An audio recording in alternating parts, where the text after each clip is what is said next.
Well, hello, General Hospital Daily Recap fans. Today's daily recap is for Wednesday, October the 8th, 2025. Well, shiver me timbers. Portia actually put a file on that stick. She hasn't decided how she's going to play this hand, but I already know. I already know. Anyway. Curtis comes in and tells him his theory about Drew not having the evidence, and he wants to kind of provoke him to test it. So she says, "Well, you know what? I'm in on this." So Willow is in there, and oh my goodness, I have a picture. Willow is in there, and Drew had just come back from therapy, and he said, "Yeah, they're saying he's making great progress. He could be released as early as next week." Which, guess what? In soap opera land, he actually stayed in the hospital probably a week too long from a gunshot wound. You in and out of there in 4 days in soap opera land, okay? But anyway, she goes, "Oh, okay." He goes, "And I can't wait." He goes, "And when I get home, I want you and Scout to move into the house with me." And Willow, she has her back kind of to him, dealing with the little portable tray that you could put the dinner on and slide it over the bed. And she goes, "Well, I think that's a little soon because Scout is really happy. She's happy with me at Elizabeth's house. And, going back to the place, I don't know if I want to go back to the place where you got shot. I don't feel that that's safe." And he goes, "Oh, no, no. Oh, it's very safe." And she's still kind of talking like, "Oh God, no." And he goes, "Willow, is everything okay? I thought we were in a much better place after the shooting." Now, I have a question for you, for y'all in Comic Cornerland. Why would that make a difference? You got shot. I'm a nurse. I haven't been doing vigil at your bedside. What makes you think, yes, I told you you get my kids back. I'll come back to you. That was before you got shot. Okay, you got shot. You still haven't got my kids back. The only thing you've told me is a framing plot to get my kids back. But you still haven't got my kids back. So she walks over to him, and she's, like putting the covers over him because he's getting back in bed from the therapy. And she is bending down. She goes, "Well, I have a confession to make. I haven't really wanted to return to your house, move back into your house without my kids. This is the last place that I lived with my kids, and I really have been avoiding going back there without them." "Willow, you're going to get your kids back soon." And she's lifting up the bed rail, you know, because now he's fully in bed, wearing this tight little muscle shirt, long sleeve muscles. So she has her hand on the rail because she just lifted up. He puts his hand on top of her hand, and everybody, I, the look on her face as she looks down at his hand on top of hers, I thought, "Oh my goodness, she is crawling out of her skin by his physical touch." So he goes, "You haven't changed your mind, have you?" "No, no, I haven't. No, no, I haven't." And she kind of slides her hand from under there. She's just, "No, no, no, I haven't." He goes, "Good." He goes, "Because no, I want you and Scout at the house." don't care that Scout might be traumatized. Her father got shot in the house, right? Scout hasn't gone to any counseling. They don't believe in that. But she's going to be okay coming back to the house where her daddy got shot laying on the floor. Did anybody clean the blood stains up? Who's come in and done that? Because Willow is hardly thinking about anything like that, right? So anyway, Portia and Curtis come bouncing in there, and he looked up at them. He goes, what do you two want? And they said, is this a bad time? Curtis says, Drew says, as a matter of fact, it is. Willow and I, and Portia looks at Willow. She says, Nurse Tate, what are you doing up here? And Drew said, she is making sure her fiance gets settled in, right? And she looked at Willow. She says, aren't you assigned to the ER? And Willow says, yes. She goes, then you need to get back to the ER where your job assignment is not up here. And she goes, right away, right away. So she goes rushing out. And Drew looks, he goes, you better go and apologize to Willow right now. You don't talk to her that way. And Portia says, I am chief of staff. She is my employee. She has walked away from her work assignment. I absolutely can talk to her that way and will. And Drew looked at her, them and says, oh, have you two forgotten the evidence that I have and what I could do? And Portia says, you know what? Go ahead. Use it. Go ahead and use it. And Curtis says, we've had enough. Enough of you trying to blackmail us. And he looks at the two of them like, okay, something shifted, right? And he says, I would. But right now, I'm trying to recover from 2 gunshot wounds. But let me get better. Right? So they turn and they walk out the room. And Curtis says, he doesn't have it anymore. But Drew didn't know he doesn't have it yet. But he just knew something shifted in them, right?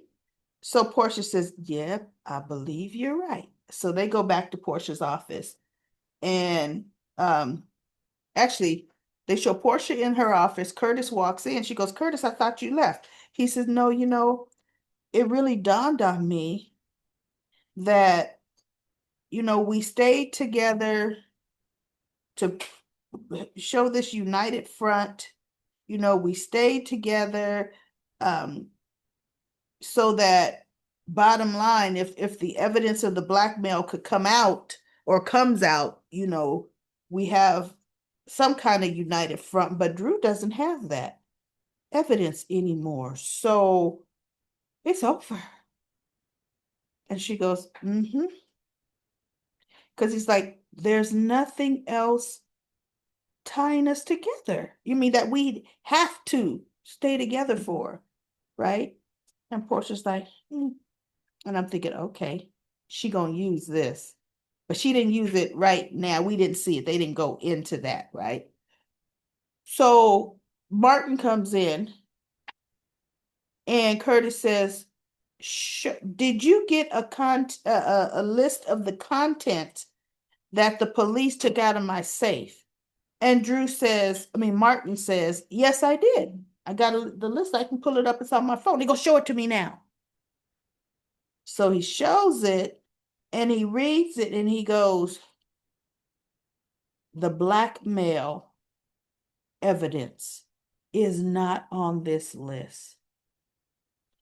And Martin said, okay, when was the last time you saw it? He says, the night I got shot.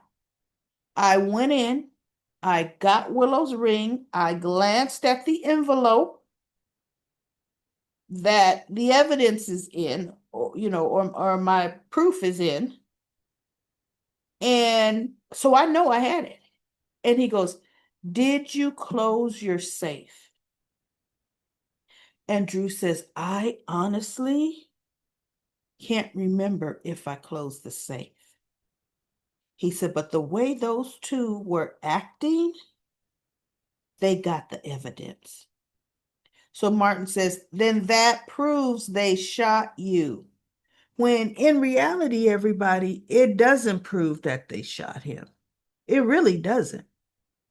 The gun, it proves they may have had motive, but if either one of them have the smoking gun, that is not proof that they shot Drew, period. And shame on Drew for not having security cameras in his home. So anyway, Martin says, okay, well, look, we're going to call the PCPD and let them know. He said, because they are the ones that shot you. And so Martin takes his phone back from Drew and he starts to call. Drew said, wait, what you doing? He said, I'm calling the PCPD. And Drew said, to report, he says, to report Dr. Robinson and Curtis Ashford. And Drew says, no, you are not. Those two are not going down for shooting me because Michael is going down for shooting me to help Willow get her kids back. And Martin's just looking at him. See, when you think about this man, Drew, is so vile that he will try to frame, accuse, because he really can't frame, he'll be accusing an innocent man, a father of 3 kids, for Willow. Doesn't matter that it's a lie, doesn't matter to him. And Martin just looked down on him and was kind of like, I can't believe you. I think the more Martin is working with Drew, the more his stomach is just turning. Just at how irreprehensible Drew is, you know? So anyway, let's get back to the house. They replayed the scene and they replayed it from a different angle. I liked yesterday's angle better than today's angle with Ronnie talking to Anna. And Chase has the nerve to say, listen, ma'am, it's just a minor technical mistake, typo. Can you please just allow us to go ahead and search the house? And Jason says, listen, the warrant has to have the proper address on it, and this one does not. So it's an illegal warrant. And Anna just looks, and Anna's on the phone. I guess the DA's office is the office that issues warrants. See, I don't get in trouble with the police, and none of my adult kids have ever either, right? So I don't know. So I guess the DA's office issues warrants. And she's like, how? She goes, Detective Chase. No, listen, no. The warrant is invalid. We're gonna go and get it corrected, right? Get a valid warrant. And so Anna, as she's walking out the door, she says, and I want to caution you all, don't do anything that's construed as tampering with evidence or impeding a police investigation. She looks at Jason, Michael, Tracy, right? And I'm thinking, girl, that doggone gun is good as gone. That thing already grew legs and walked out the door as soon as they knew what you were looking for. Okay, so anyway, so Anna walks out. Chase is going behind her. What I thought was cute, as he's walking out, he and Brooklyn kind of touch hands together as he's walking out. Um, so anyway, they do end up, no, so Ronnie is talking to them saying, okay, somebody's going to have to tell me, why is it they think that someone in this house, who do they think in this house would shoot a congressman? And so they're looking, and so Michael said, they think it's me, you know. And so she goes, okay, somebody's going to have to tell me, why would they think that? So they tell her the story. We don't get to hear it, thank God. We didn't have to relive it. It just went into her saying, oh, okay. Now yeah, I see why you would want to shoot him. you know. So what happened? Anna comes back. But before Anna comes back, Jason says, listen. No, Ronnie says, okay. Um, she says something, and Tracy says, look, when she comes back, when Anna comes back, this is a family matter and it doesn't involve you, so you can go. And Michael had got a phone call. He walked out. He comes back in thinking, oh my goodness. Something in that phone call kind of got him thinking, right? I don't know if it was Carly or Sonny saying what Alexis told them. But he walks back in and he walks in on Tracy say, you could go. So Rodney says, well, as long as somebody promises to keep me up to date. She goes, I guess I will just go back to my motel room. So Jason kind of touches her on her shoulder and he says, uh, according to Monica's will, this is your house. And Tracy says, what? Oh, he goes, and you can stay here. And Ronnie looks, and Tracy says, he absolutely does not speak for all of us. So as Tracy's doing this, Michael's kind of like, oh my God, Tracy. So Michael walks up and Michael says, listen, we all thought that my grandmother would leave the house to me, and she didn't. She left it to you. So he turns, he's looking at Ronnie. Jason left. Jason said, you're welcome to stay here. I have something, I've got to go. So he leaves. So Michael says, I'm the one who really has the right to contest the will. And I'm not going to do that. And Tracy was like, oh my God. She said, because he says, I will honor my grandmother's wishes. The house is yours. Michael walks out.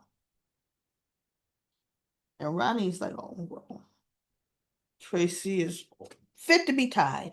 And then the next scene it shows Olivia and BLQ had given Ronnie a tour around the grounds and the house, the house, or mainly the grounds, I think. And so she goes, I did not know this place was so big. It's huge, and every room is huge. And so BLQ says, we can call, Tracy's against the side, poured herself a drink. She's like, oh my God. She says, we can call the motel and have them send your things over here. And Ronnie said, but where would I stay? And Brooklyn says, there are plenty of extra rooms here. Okay. And Tracy is just like, oh my goodness, no. See, depending on how they're going to write Ronnie's character, I think she's going to see the good in Jason and Michael and Olivia and Tracy's the only one that's going to be the sourpuss, right? If they end up leaving the house to Ronnie and she's saying, well, you know what? I never made Port Charles my home or never wanted to make it my home, but you all can are more than welcome to continue living in my house. You know, I can see that. I don't want that because it needs to be resolved as to what Martin did. That needs to be resolved because I really believe Martin did this. And Ronnie would be okay. So far, the way they're making her character, either Ronnie is a smooth operator or she's just a genuine person. I'm hoping they make her a genuine person. We'll see, everybody. We shall honestly see what they do with that. Now, Carly shows up to Elizabeth's house. And Elizabeth says, okay, Carly, like, why are you here? And Elizabeth takes her in her kitchen, makes her a cup of tea. And she says, I'm here to find out um, what you told the police. And Elizabeth looked at her and said, what do you mean what I told the police? I told them that you witnessed, the confrontation between me and Drew. And I want to know what you told them because, it looks like they have a suspect and, it could be me. And Elizabeth said, well, that's between me and the police, what I told them. And Carly says, Elizabeth, come on now. I'm a mother. And I need to know, do I need to make arrangements for Donna? Right? Not that she goes, I did not shoot Drew, but if they're going to try to pin it on me, I may need to make arrangements for my child until I can get exonerated, right? And Elizabeth says, okay, Carly, you don't have to worry. I haven't told the police anything. Carly says, wait, why? Because they've never called me for questioning. Carly says, why wouldn't they call you for questioning when you were eyewitness? And I know Drew. She says, I went to Anna myself and I told her the story. She said, because I knew Drew was going to tell her. So Drew's going to mention it. I mentioned it. Why wouldn't they? She goes, I don't know, Carly. But if they do, I'm going to tell them the truth. The truth is, Drew was intentionally antagonizing you. And yes, you threatened to kill him, but I think that you were speaking in anger. And so then Elizabeth's phone rings and she goes, oh, excuse me, Carly, I got to take this. This is my plumber, right? So Elizabeth takes the call. She goes upstairs. Now, Carly stands up and she has her purse. And I thought, Carly's going to plant that gun. Does Carly have the gun? Because I thought it was kind of interesting that Carly went to the house, right? And I thought, okay, does Carly have Edward's gun? If she does, she would have got it. That phone call Michael took could have been from her telling her, look, they want Edward's gun. You need to get it out the house and give it to me, right? And I'll get rid of the gun or take care of the gun, right? Now, see, to me, that's what Sonny's people are for. But I guess the guards would very easily let her onto the property. But quite frankly, if the gun was going to need to turn up missing, Jason left, Jason would have went straight up there and got that gun. See, there's no way. if he thought Michael did shoot Drew, and he knew the gun was there, even if he thought Michael could be being framed, Jason would have took care of that gun, right? Versus Michael getting the gun, handing it off to Carly. If that's the scenario, right? I don't know that Carly took a gun there because it's going to show probably tomorrow or Friday. Anna does, when they search Elizabeth's house, she has something wrapped up that she's carrying. But what was interesting to me, I don't see how that could be a gun because all the police shows I've seen, and I've seen plenty of Law and Order, okay? And plenty of CSIs and plenty of everything, right? When they get a gun, they're bagging and tagging, it's in a clear bag. They come prepared to collect evidence. They're not wrapping it in no blanket or towel. So I don't know what it is that they're pulling from Elizabeth's house. But if it's a gun, that is so weird that they're collecting that gun like that, right? Which would mean either Willow did have it there because she didn't have an opportunity to put it back. Chase caught her. Or if they come from upstairs with that gun, Carly didn't go upstairs. Carly stayed downstairs. When Elizabeth comes back, Carly is now sitting on the couch. And she goes, sorry, Carly, I had to handle that. She goes, no, I understand, plumbing issues. And Carly says, but, I have to go. I just wanted to find out what you said to kind of, get my bearings up. So Carly walks out, closes the door behind her. I don't know if Elizabeth lets her out. I think Carly walks out on her own. But Carly had a strange look on her face when she walked out, like, got that in there, right? I got that gun planted.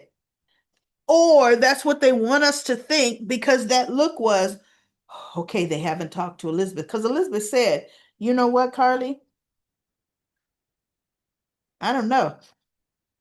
I think you want the police to have all eyes on you.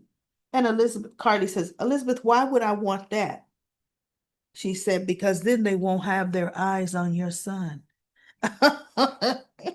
Yeah, that's true. Carly would do that, right? But so would Jason. He would do it before Carly. Jason would take the hit, even though he's got Danny. I am so glad they're not having Jason take all these chances, right? So anyway, at the end, it shows Michael now knocking on the door. And Elizabeth opens the door and she says, Michael? He goes, hi, Elizabeth.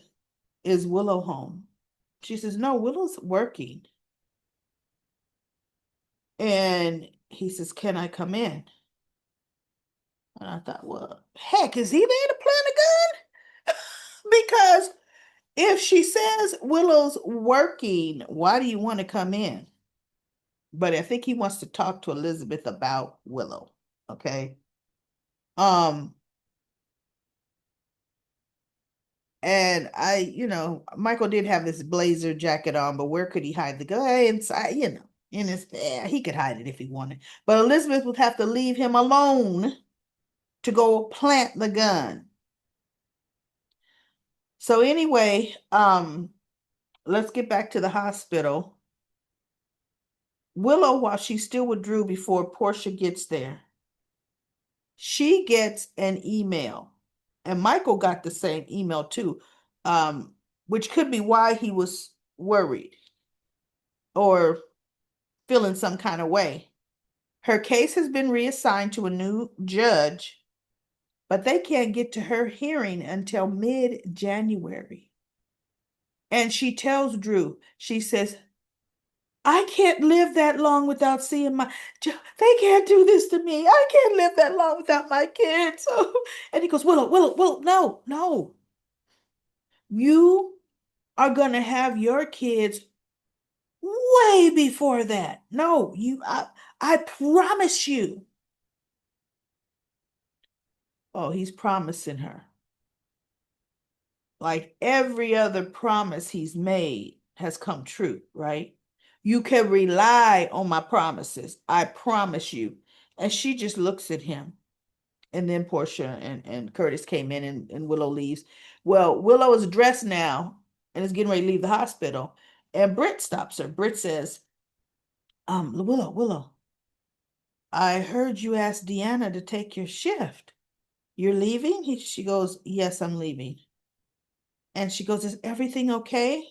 And she looks at Britt, no, everything's not okay. And she says, well, we're family, Willow. I can be an ally if you need one. And she goes, nobody can help me.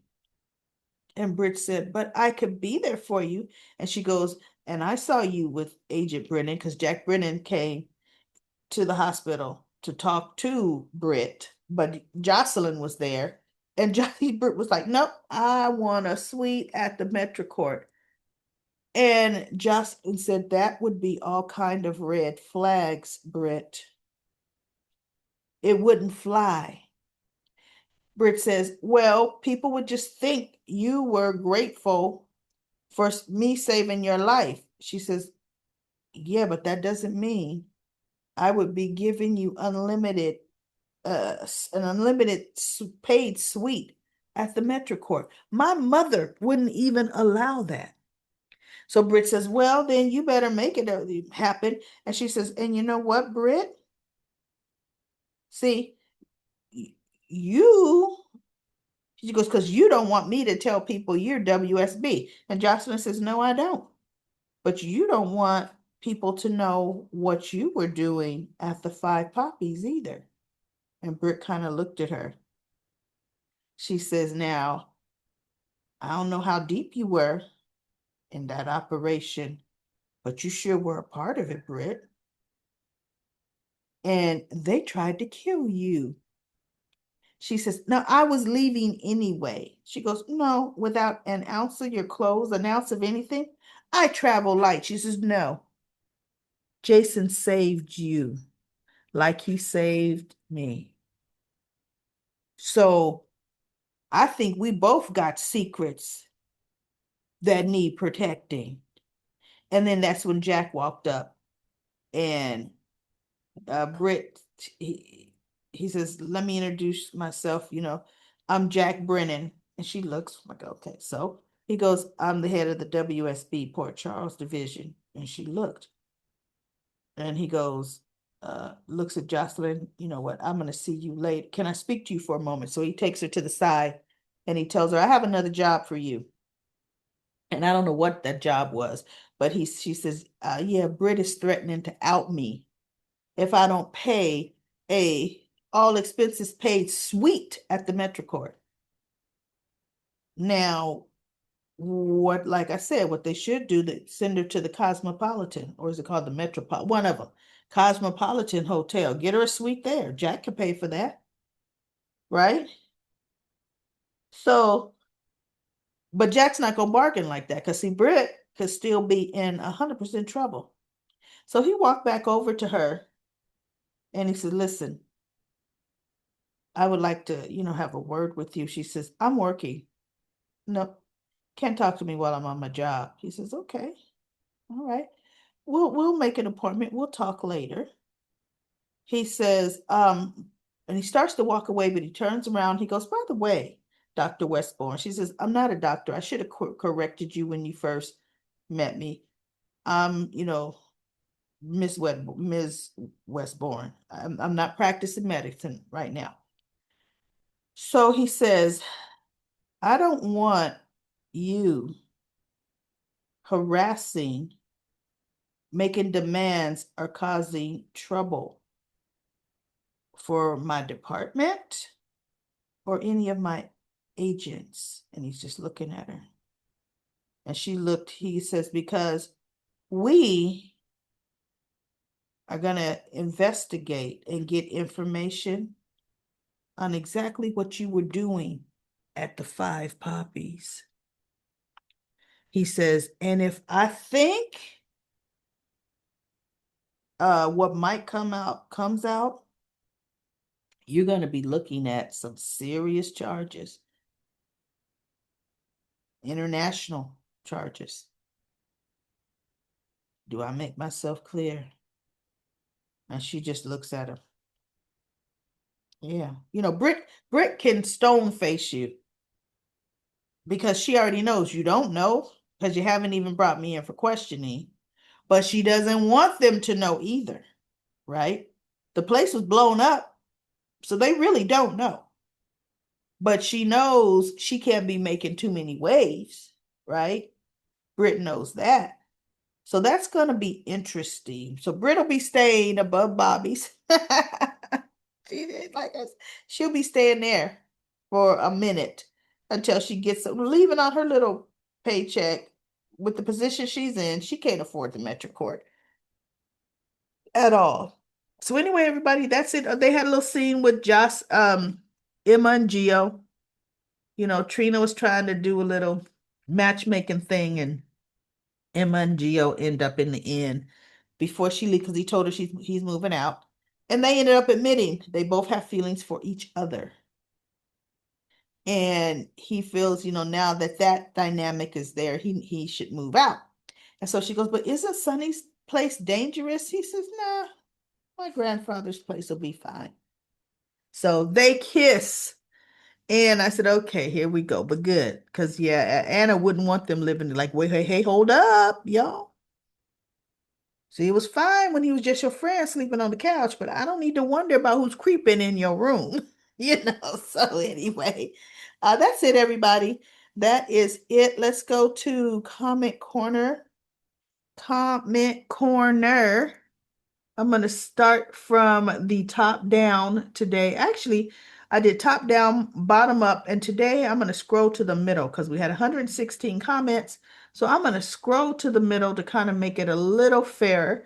And where it stopped is DB says, let's not forget Gannon is Lucky's man in the wild. So Curtis and his mood swings need to calm down. Yeah, but we don't know just how good Isaiah can fight. We don't know that, you know. Ron says, two pink lines. Yep. Felicia says, Days of Our Lives did Fraternal Twins with Sam, EJ, and Lucas. Okay. Um, and then Melody says, why not Genius had the famous fraternal twins? What's Genius? Genesis. Oh, with Cain and Abel. Cain was not listed in Adam's genealogy. Uh, you devil. Okay. And then Oki says, I love Tracy. No one can make me hate Tracy Angelica. I know, I like Tracy too. Oki says, I haven't written handwritten letters since I left Nigeria as a teenager. I am says, I think Monica and Ronnie reconnected. Martin manufactured a lie and told her about the family. Well, there was a whole box. That box that Brooklyn came from downstairs, whole bunch of letters in there. So, you know, Monica, if in fact they did reconnect, Monica would tell her all about the family. She would. I just believe they would have talked on the phone. LaShanta says Monica wouldn't cross her family out. Ronnie is in cahoots with Martin, and the will is fake. And then Melody says Andre Maddox. I don't understand the Andre Maddox comment. Ron says kickboxing. Oh, that's the class. Rhonda says kickboxing. So that's the class that ADA Turner said she was there for, Justine, kickboxing. Oki says Jason has no material needs. And then let me go down to some other comments, Oki, because uh, I have read a number of your comments. Oh, you know what? I'm already at the bottom. So I'm getting ready to scroll right on up to the top and start reading down. M MH says, hello, Daily Recap Lady. Guiding Light did twin stories with two dads with Blake Molnar back in the days, the story with Ronnie. So we've got, somebody says it's Guiding Light, somebody says Days of Our Lives. So it was one of them shows, right? DL, Hudson says, fraternal twin storyline, you said, unfortunately, Days, see, we've got Guiding Light, we've got Days, did it with Sammy. She was pregnant with EJ's Johnny and Lucas's Allie, twins, LOL. But guess what? That weren't those soaps on Channel 4? I think those soaps were NBC, right? This is ABC. And I don't believe ABC has done that. So I think that would be cool. I really would, because that would be so much turmoil. Now, what was interesting, and I'm going to need my one life to live people. Jessica, Vicky's daughter, and the one she found out, which was, I can't even think of her name. She found out later in life that she had when she was her alter ego, Nikki. I'm not understanding because I kind of think later on somehow they tried to make Jessica and the other chick twins when I don't know how that could have kind of everybody refresh my memory on the One Life to Live story with because I know she did have this other girl when she was an alter because she never remembered what she did as Nikki, right? And so she was Nikki for a long time, 9 months, got pregnant, had a baby. Okay. So wow. Um, Maggie says, hello, Daily Recap Lady. Today's episode, I liked it. I liked the way Ronnie handled Anna. It was good. There goes Portia. She's gonna go for it again. And she's gonna tell Curtis, but she's not gonna tell Isaiah. I see that coming, but Isaiah will be able to do the math. 100% do the math. I love Tracy Singh. And I also like the interaction between Geo and Sunny. Well, that's all for me. I'll keep tuning in, Maggie. And Darla says Erica Slazik is a pro. She just reminded us of that. I enjoyed watching the family react to her. She is awesome. LaShanta says, remember Martin kept one of Monica's letter and he called someone. How did Martin know Drew wasn't in the will? I know. Exactly. That's what I said. And the last comment I'm going to read, Blake said, Yuri really cared for Monica. It would have been nice to see him at the memorial service. I said that too. You know, he was more than just the help. He really was. Or at the will reading. I could see maybe not at the will reading, but the memorial service. Come on now. They should have given him a storyline or at least interacted with the cues like a butler like the butler and Alice and the maid used to back in the day. I used to like that. What was that butler's name? Reginald? I remember when Alexis pretended she was him or his brother. Anyway, when she was trying to keep an eye on Christina when Christina was a baby, because what I think Ned had Christina, had custody of her, something like that. But anyway, everybody, that is it for Comment Corner. Comment Corner. I will be back tomorrow with another daily recap of General Hospital.